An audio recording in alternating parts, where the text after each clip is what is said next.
प्रणाम दोस्तों, स्वागत है आपका जीवन यात्रा में। दोस्तों, एक राजधानी में स्वागत की तैयारियां हो रही थी।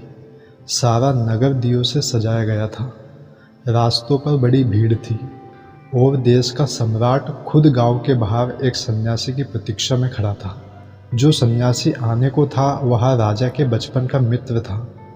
उस सन्यासी की दूर दूर तक सुगंध पहुंच गई थी और वह अपने ही नगर में वापस लौटे तो स्वाभाविक था कि नगर के लोग उसका स्वागत करेंगे।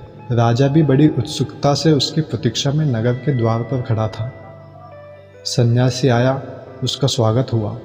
सन्यासी ने राजमहल में प्रवेश किया। वह सारी पृथ्वी का चक्कर लगाकर लौटा था। राजा ने अपने मित्र उस सन्यासी से कहा, सारी पृथ्वी घूमकर लौटे हो, मेरे लिए क्या ले आए हो? मेरे लिए कोई भेंट? सन्यासी ने कहा, मुझे भी ख्याल आया था पृथ्वी की परिक्रमा करके लौटूं तो तुम्हारे लिए कुछ लेता चलूं। बहुत चीज़ें ख्याल में आई, लेकिन जो चीज़ भी मैंने लानी चाहिए साथ में ख्याल आया, तुम बड़े सम्राट हो, निश्चित ही यह चीज़ भी तुमने अब तक पा ली होगी। तुम्हारे महलों में किस बात की कमी होगी? तुम्हारी तिजोरियों में जो भी पृथ्वी पर सुंदर है, बहुमूल्य है, पहुँच गया होगा। और मैं हूँ गरीब सन्यासी, मैं तुम्हें क्या दे सकूँगा? बहुत खोजा, लेकिन जो भी खोजता था यही ख्याल आता था कि यह तो तुम्हारे पास होगा, और जो तुम्हारे पास हो उसे दोबारा ले जाने का कोई अर्थ ना था। फिर भी एक चीज़ मैं ले आया हूँ जो तुम्हारे पास नहीं होगी। सम्राट भी विचार में पड़ गया कि यह क्या ले आया होगा। उसके पास कुछ दिखाई भी ना दे रहा था सिवाय एक झोले के। उस झोले में क्या हो सकता था? राजा कल्पना भी नहीं कर पा रहा था कि वह क्या लाया होगा।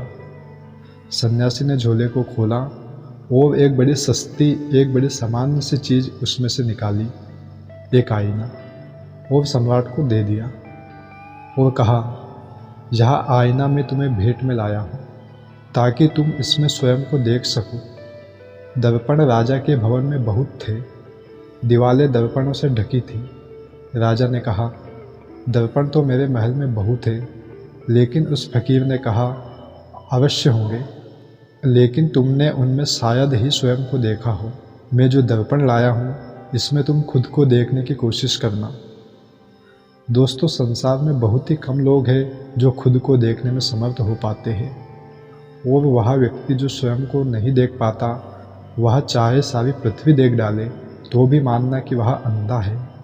उसके पास आंखें नहीं हैं, क्योंकि जो आंखें स्वयं को देखने में समर्थ ना हो पाए वे आंखें ही नहीं। यह बड़ी अजीब सी बात उस फकीर ने उस राजा को कही थी।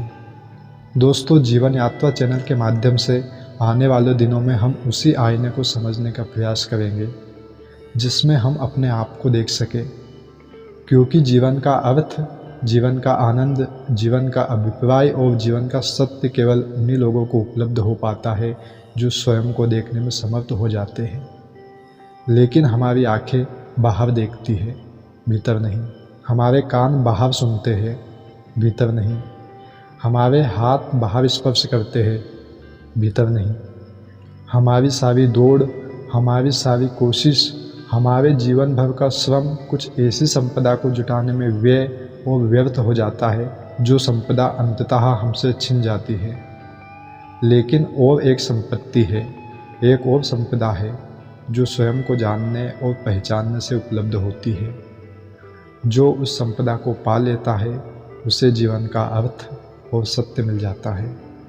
आपके भीतर बैठे ईश्वर को प्रणाम।